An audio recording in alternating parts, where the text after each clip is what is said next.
வணக்கம். இன்றைக்கி என்ன ரெசிபி பார்க்க போகிறோன்னா ஆட்டுக்கால் கிரேவி எப்படி செய்கிறதுன்னு வாங்க பார்க்கலாம். 6 கால் வாங்கியிருக்கேன்.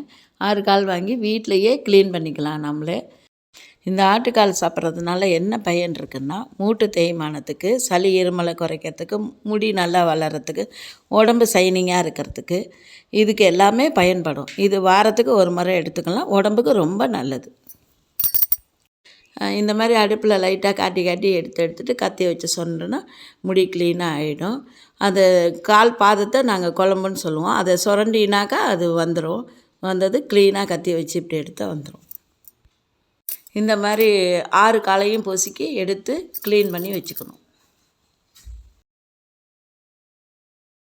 இதை பச்சை தண்ணியில் போட்டு நல்லா கழுவிட்டு நம்ம சைஸுக்கு ஏற்ற மாதிரி சின்னதாக வெட்டி எடுத்துக்கணும்.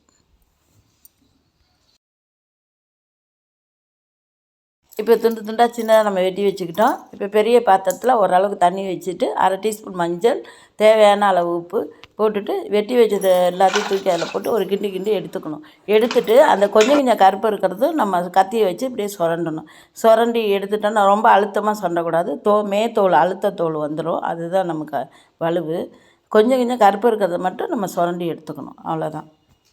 இந்த மாதிரி நீட்டாக க்ளீன் பண்ணி இப்படி எடுத்து வச்சுக்கணும். மசாலுக்கு தேவையானது ரெடி பண்ணலாம். தேவையான அளவு எண்ணெய், சோம்பு 1 டீஸ்பூனு, மிளகு 1 டீஸ்பூனு, ஜீரகம் 1 டீஸ்பூனு, இஞ்சி 2 துண்டு, பூண்டு 1 கப்பு, சின்ன வெங்காயம் 1 கப்பு, தக்காளி 1 கப்பு, தேங்காய் 2 துண்டு, 1/2 டீஸ்பூன் மஞ்சத்தூள், 1/2 டீஸ்பூன் தனியாத்தூள், 2 பட்டை, 2 கிராம்பு, 1 டீஸ்பூனு கரம் மசாலா, 1 டீஸ்பூனு மிளகாத்தூள். ஏன்னா காரத்துக்கு ஏற்ற மாதிரி, குழந்தைங்கள்லாம் சாப்பிட்ணும்ல, அதனால காரத்துக்கு ஏற்ற மாதிரி போட்டுக்கணும். எல்லாத்தையும் போட்டு நல்லா வதக்கிக்கணும். நல்லா ப்ரௌனாக வதக்கி ஆற விட்டுறணும். ஆறிடுச்சு. இப்போ நல்லா மிக்ஸி ஜாரில் போட்டு நைஸாக அரைச்சி வச்சுக்கணும். அடுப்பில் வச்சு தேவையான அளவு எண்ணெய் விட்டுட்டு அந்த ஆட்டுக்கால் வெட்டி வச்சதை தூக்கி அதில் போட்டுட்டு ஒரு 1/2 சிட்டிகை மஞ்சத்தூள், தேவையான அளவு உப்பு, கருவேப்பிலை கொத்தமல்லி போட்டுட்டு ஒரு 3 கப்பு தண்ணி ஊற்றணும். தண்ணி தாராளமாக ஊற்றிக்கலாம். ஊற்றிட்டு ஒரு 20 விசில் விட்டுட்டா நல்லா கால் வெந்திருக்கும். கிரேவிக்கு நல்லா வரும்.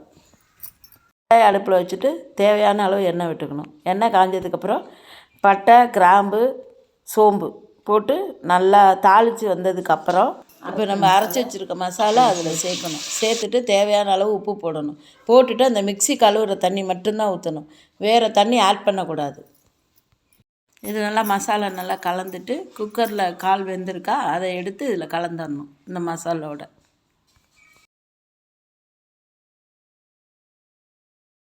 இது எல்லாம் நல்லா கலந்து விட்டுட்டு ஒரு மணி நேரம் வச்சிடணும் மூடி போட்டு. அப்பப்போ எடுத்து கிண்டி பார்த்துக்கணும், அடி பிடிக்காமல். ஆனால் அடுப்பை சிம்மில் வச்சுக்கணும். அவ்வளோதாங்க, சுவையான ஆட்டுக்கால் கிரேவி ரெடி ஆயிடுச்சு. இது சாதத்துக்கும் போட்டு சாப்பிட்டுக்கலாம், சப்பாத்திக்கும் சாப்பிட்டுக்கலாம். சூப்பராக இருக்கும் சாப்பிட்டா.